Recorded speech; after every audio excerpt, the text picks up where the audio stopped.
Sam Shamoon sent me a link to a video this morning.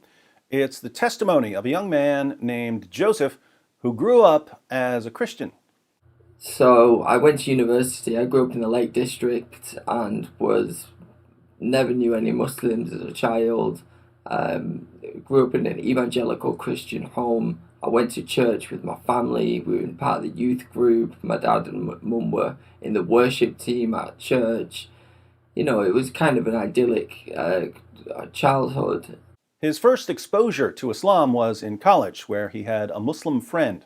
I was put into dorms, in mixed dorms, and one of my dorm mates was a Muslim. So we used to, it was in Ramadan, and they were fasting and praying, and I was kind of fascinated about the way that they pray. You know, just the bowing and kind of reading and the language that I'd never heard. After leaving college, Joseph got a job at a hospital. One of the doctors was a Muslim and a big fan of Zakir Naik. So he was giving me verses in the Bible, and it's pretty much the Zakir Naik argument. You know, Deuteronomy 18:18, all these great things about Muhammad. Muhammad split the moon, and he did this, and you know, I can get into these in more detail, but I think everyone who's watching this should know the kind of Zakir Naik arguments and the convert lie. And I fell for it, hook, line, and sinker. I started going to the meeting hall and started to learn the Shahada, and eventually I said the Shahada and became a Muslim. Then he spent years going deeper and deeper into Islam.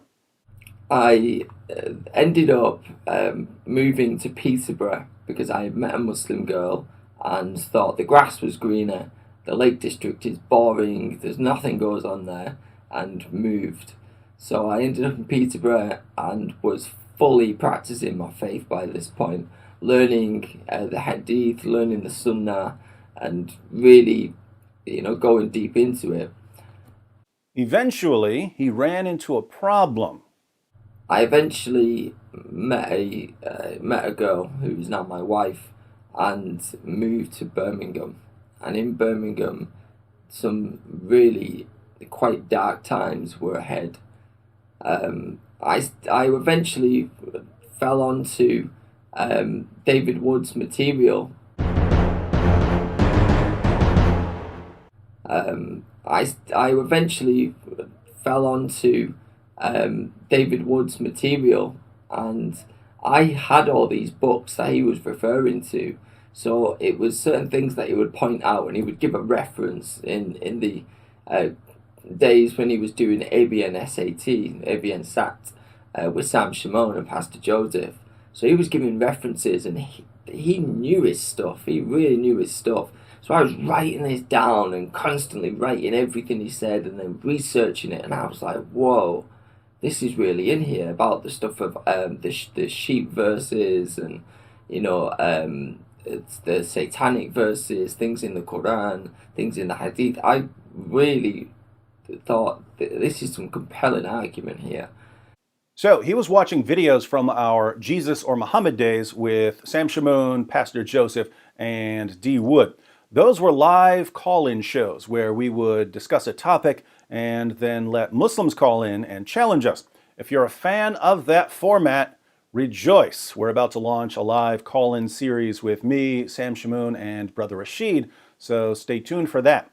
As for our young Muslim friend here, he was writing down the references we were sharing, and he had the sources so that he could check out what we were saying. He took these issues to other Muslims. Could the Muslims answer these arguments? So I would go to the Muslim community and the mosque and say, you know, I've learned this. I wouldn't tell them where, but I'd say I've learned this. And what does this mean? And they had no answers. They had no answers at all. At all. They were telling me to stop. They were like, do you need to stop? You need to just practice, and you just need to do this. And, you know, you should stop looking at all that stuff. In fact, give us the books that you've bought. Give us them back. I wasn't giving them books back. I knew that these books, you know, I've been put in, I've been given these books for a reason, and I've kept on to them to this very day. You may not have caught that, But Joseph obviously has a special ability, and this special ability helped him leave Islam. When he says that Muslims had no answer for the issues we were raising, what does he mean? If you interact with Muslims, you know that Muslims always claim to be able to answer objections. Muslim apologists claim that they absolutely destroy our objections easily. So why is Joseph different? Well, most Muslims seem to lack the ability to distinguish between saying something in response to an objection and actually answering the objection. If you raise an objection to Zakir Naik, he'll say something in response to your objection, but he won't actually answer the objection.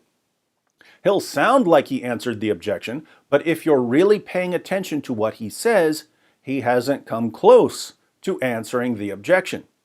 In Islam, as long as you sound like you've successfully defended Muhammad and the Quran, the vast majority of Muslims will say that you totally destroyed the objection, even if you've spouted complete nonsense. So Joseph here, fortunately, has the ability to see through the smoke and mirrors. And he's not the only one. During my time in Birmingham, while I was with my wife, she got onto my notes and she was reading all these notes and she started on her own journey. She actually started to pick up Sahih Bukhari and, look at the things that I was writing down. So it would have something like Quran verse and, then the section about it underneath and what it really means, and then say the commentary and things like that. She started to research it, and one day I think we had this conversation of, was Muhammad really just a fake prophet? Was he a fake prophet? And we both agreed that he was. So where does that leave us?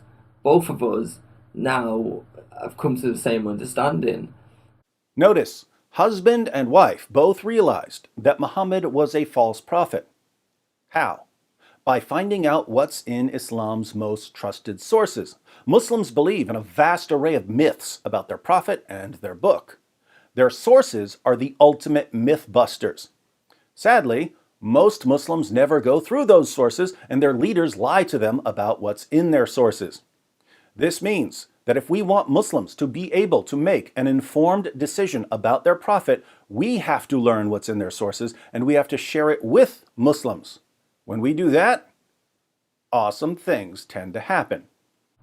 At this time, I started to not pray like a Muslim. I actually went back to praying as a Christian and opening my arms and heart up to God, spending times in prayer, reading the Bible, and God really spoke to me.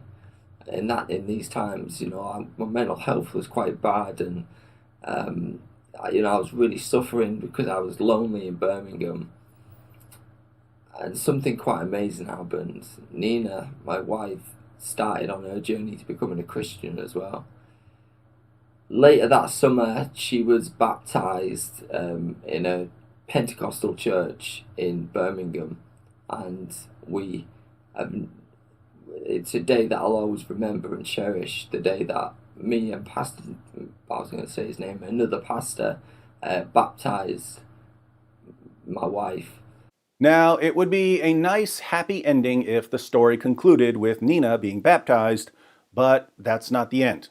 Nina's family gets involved. Joseph ends up homeless. He gets stabbed, shot, and run over. Pretty terrifying life for an ex-Muslim who's becoming vocal about Islam. I'm not going to fill in any more details because I'd like you to go watch the full video on Joseph's channel. It's about 17 minutes long. The link is in the description box. Be sure to pray for Joseph and Nina and their baby. If they stay the course, there will be amazing things ahead for them. But there will be persecution as well. Welcome to Christianity.